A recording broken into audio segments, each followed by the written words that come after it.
ठीक है, अब हम आगे बढ़ते हैं। एक और नोटबुक बनाते हैं। ठीक है। इस बार यह 0 2 बार रिटा या टाइप्स जैसा होगा। पहले की तरह टाइप्स डॉट और एक्सपेंशन आईपी और एनबी। हम हमेशा की तरह सब कुछ पूरी तरह से हटा देते हैं, हर एक अनावश्यक तत्व को सावधानी पूर्वक हटाते हुए, ताकि यह बिल्कुल सही और त्रुटिहीन हो। पाइथन में हम कार्नेट गिनते हैं। माफ करना, पाइथन वाला नहीं, पाइथन में बिल्कुल सही। मान लीजिए कि डेटा की कुछ टाइपोलॉजी होती हैं। ठीक है।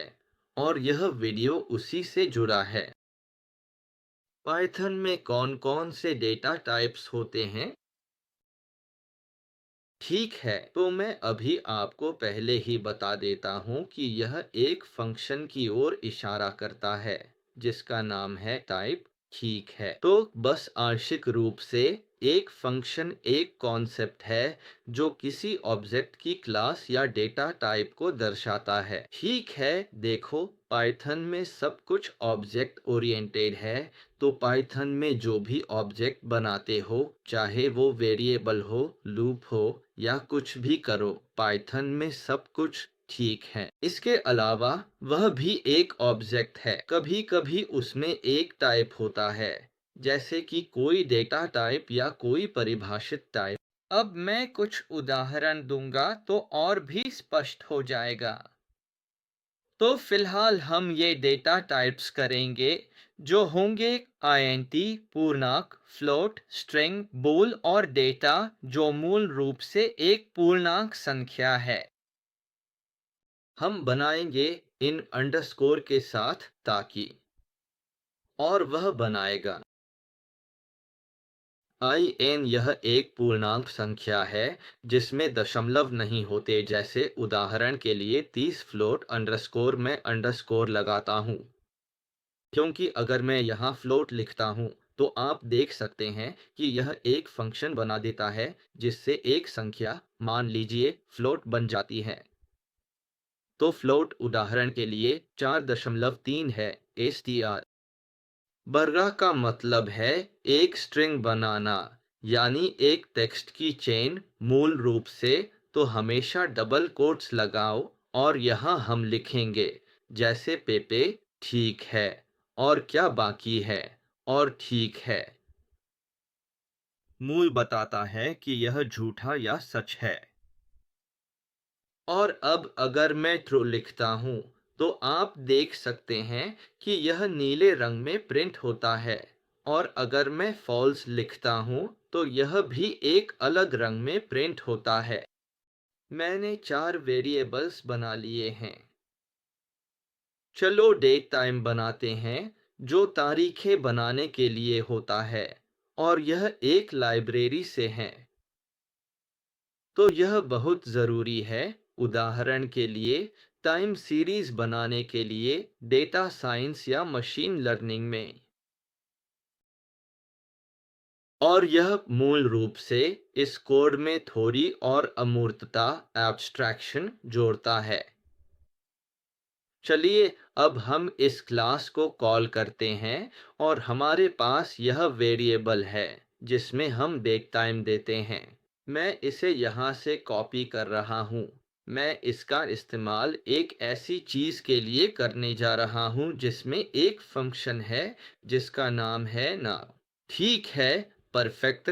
और अब मैं एक प्रिंट करने जा रहा हूँ। ठीक है, इस मामले में प्रिंट तो आप जानते ही हैं। मैं सब कुछ एक साथ प्रिंट करने जा रहा हूँ। इंट, फ्लोट, स्ट्रिंग, बूल और इस बार। ठीक है। मैं बस चाहता हूं कि आप सभी प्रकार देख ले जो मौजूद हैं। तो हम देखते हैं कि इंटेजर में हमारे पास 30 है। फिर हमारे पास फ्लोट में 4.3 है। टेक्स्ट की स्ट्रिंग है पेपे। ट्रू है ट्रू और ठीक है। और अगर आप ध्यान दें तो हमारे पास यहाँ एक तारीख है। यह तारीख कौन सी है? ठीक उसी समय की जब मैंने यह वीडियो बनाया, यानी अभी की तारीख। ठीक है, परफेक्ट। तो जब भी हमें किसी वेरिएबल का टाइप जानना हो, हमें टाइप लिखना होता है और उदाहरण के लिए वेरिएबल डालना होता है।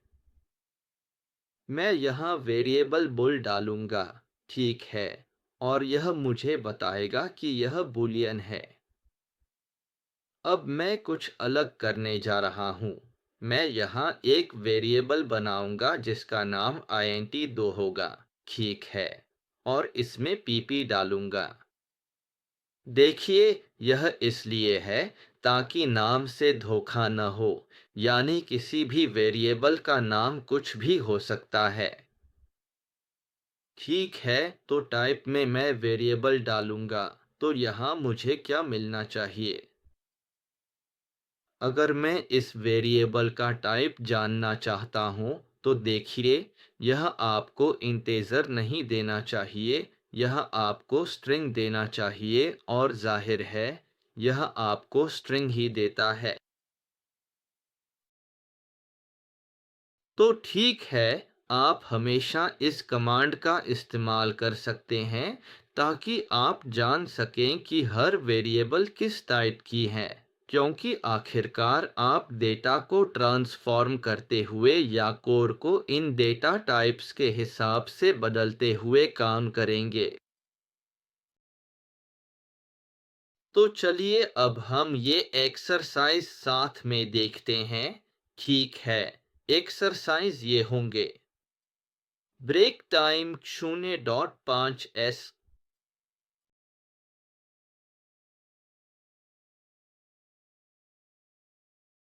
ये किस प्रकार का डेटा है? 3.3.56। ठीक है, मैं आपको सलाह देता हूँ कि वीडियो को पॉज करें और ये खुद से करें। ठीक है, मैं अभी इसे हल करने जा रहा हूँ, चिंता मत करो, लेकिन बेहतर है कि आप खुद करें। ठीक है, ठीक है, तो चलिए शुरू करते हैं। x किस प्रकार का डेटा है? ये इसके बराबर है। ठीक है, तो सबसे पहले एक वेरिएबल बनानी होगी, ठीक है, ताकि ये कोड के फ्लो में रहे। और फिर जैसा कि मैंने पहले समझाया, आप बस टाइप लिख सकते हैं और x डाल सकते हैं, तो ये बताएगा कि ये फ्लोट है। तो अच्छा, फ्लोट किस प्रकार का डेटा है? ये किस प्रकार का डेटा है? x की वैल्यू 7 है। अच्छा, x बराबर 7। ठीक है, ये किस प्रकार का डेटा है? अलविदा, हम सब कुछ कॉपी कर लेते हैं। ठीक है, चलो धीरे धीरे आगे बढ़ते हैं। वेरिएबल x किस प्रकार का डेटा है? यहाँ भी वही टाइप x, एक इंटीजर और x। चलो फिर से देखते हैं। एक स्ट्रिंग और भी क्या, जैसे कि कोई वेरिएबल मांगता है और स्क्रीन पर उपनाम प्रिंट करता है। चलो देखते हैं। सबसे पहले हम एक वेरिएबल डिफाइन करेंगे। हर कोई अपना उपनाम डाले, ठीक है। उपनाम, ठीक है। चलो गोंजालेस डालते हैं। प्रोग्रामिंग में एक सेंस लिखने की ज़रूरत नहीं है, क्योंकि आखिरकार सब कुछ अंग्रेजी में होता है और अंग्रेजी में एक सेंस नहीं होते। अंग्रेजी में एक सेंस नहीं होते। सुंदरता के लिए प्रिंट लगाते हैं, ज़रूरी नहीं पर अच्छा लगेगा। उस वेरिएबल को डालेंगे जिसे प्रिंट करना चाहते हैं और उपनाम का प्रकार भी। और वहाँ जैसे ही यह दिखाई देता है, एक वेरिएबल स्क्रीन पर तुम्हारा उपनाम और उपनाम का डेटा टाइप प्रिंट करती है। चलो देखते हैं, कोड डालते हैं। याद रखो, क्लास असाइनमेंट के लिए एक साथ शिफ्ट और एंटर दबाओ। स्ट्रिंग। ठीक है, बढ़िया। अब एक पल के लिए इसे और बदलो। इसे कॉपी करते हैं। चलो एक जल्दी सा कमेंट डालते हैं। इस वेरिएबल x और इस वेरिएबल y को पूर्णांक इंटीजर में बदलो। ठीक है। अब अगर हम यहाँ ध्यान दें तो यह वेरिएबल कोई पूर्णांक नहीं है, यह एक फ्लोट है। ठीक है। और वेरिएबल y भी कोई पूर्णांक नहीं है, वह एक स्ट्रिंग है। तो इन्हें कैसे बदला जाएगा? यह तो काफी आसान है। हम एक्साइंटी बराबर यिंक बराबर लिख सकते हैं। ठीक है। और किसी भी डेटा टाइप को बदलने के लिए बस इतना ही करना है। जिस डेटा टाइप की आपको ज़रूरत है उसमें बदलने के लिए इस मामले में हमें एक पूर्णांक चाहिए, तो हम x का int लेंगे और यहाँ y का भी int लेंगे। ठीक है। और देखते हैं क्या होता है। हम x y को प्रिंट करते हैं और ठीक है, पहले x और फिर y है, बिल्कुल सही। तो यह हमें परिणाम देता है, लेकिन मैं जो चाहता हूँ वह है संख्याओं को पूर्णांक में बदलना। ठीक है, यहाँ मुझे पहले से ही एक अनुमान मिल गया है। ठीक है। चलो देखते हैं। हम पहले जैसा ही काम करते हैं। मैं प्रकार लेना चाहता हूँ x प्रकार और y प्रकार। ठीक है। फ्लोट और स्ट्रिंग। ठीक है। यहाँ हम देखते हैं कि इसे रूपांतरित नहीं किया गया है। आपको पता है क्योंकि मैं वेरिएबल को यहाँ प्रिंट कर रहा हूँ और मैंने बस इसका नाम बदलकर वेरिएबल कर दिया। अब इसे एक्साइंट मैंने परिवर्तन किया, मैं इसे नहीं कह रहा था। init कोड चलाते हैं और अब हाँ, ये पूर्णांक हैं। यहाँ परिवर्तन हो गया है। चलो अगला।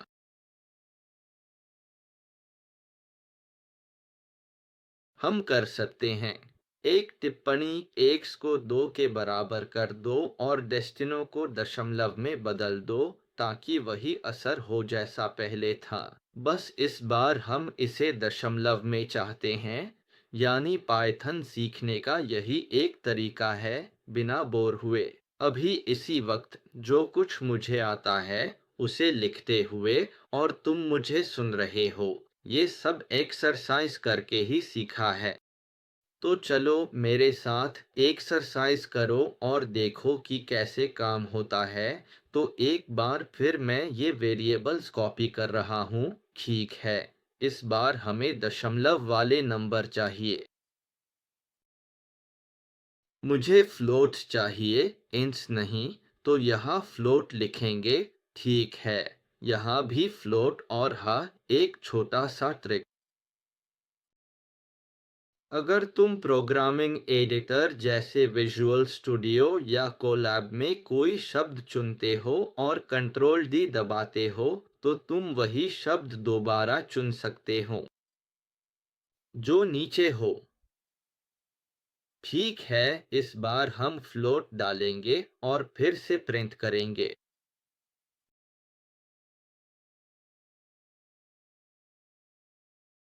हम चाहते हैं कि x अंडरस्कोर फ्लोट और y अंडरस्कोर फ्लोट का टाइप प्रिंट करें ताकि उन्हें दशमलव नंबर में बदल सकें।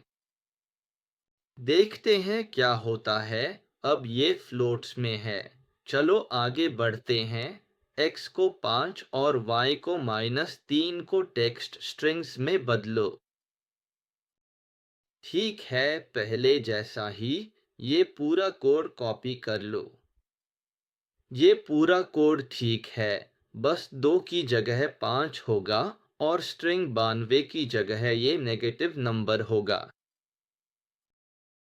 ठीक है। और जल्दी करने के लिए हम फ्लोट चुनते हैं। कंट्रोल डी दबाते हैं ताकि फ्लोट शब्द चुन सकें। 1 मिनट, यहाँ भी फ्लोट चुनते हैं। कंट्रोल डी दबाते हैं ताकि फ्लोट शब्द चुन सकें। ठीक है, हमसे टेक्स्ट स्ट्रिंग्स मांगी जा रही हैं, यानी स्ट्रिंग str। और बस अब हमें सिर्फ x_str और y_str का टाइप चाहिए। कोड डालते हैं और हो गया, स्ट्रिंग में बदल दिया। परफेक्ट, दो बचे हैं। अब मैं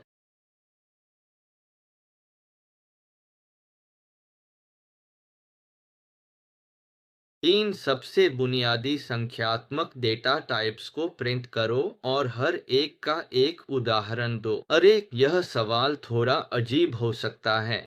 ठीक है, देखते हैं। आमतौर पर इस्तेमाल होने वाले नंबर।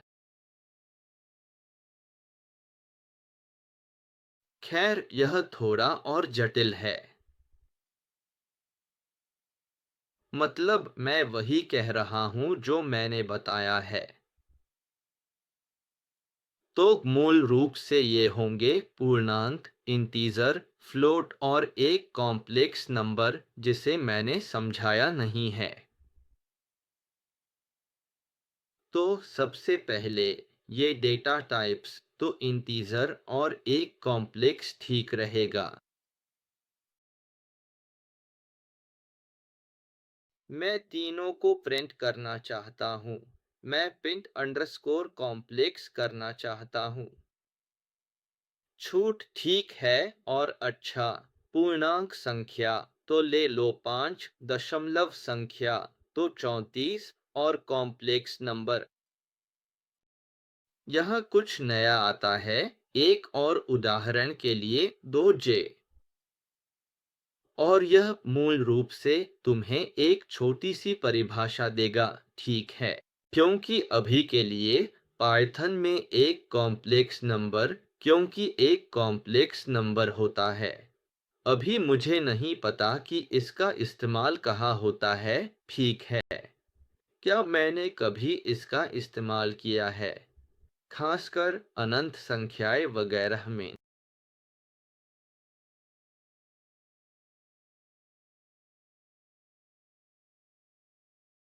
कॉम्प्लेक्स नंबर जे एक कॉम्प्लेक्स नंबर का हिस्सा है। इसका मतलब क्या है, हम देखेंगे।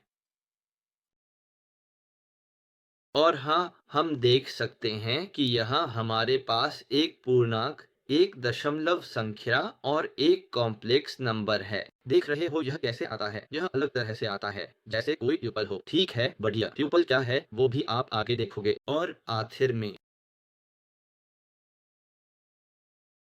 चलो देखते हैं, इस वेरिएबल x को ऊपर बताए गए दो अन्य न्यूमेरिक डेटा टाइप्स ने बदलो। हाँ हाँ, बढ़िया। ठीक है, x बराबर 9.8।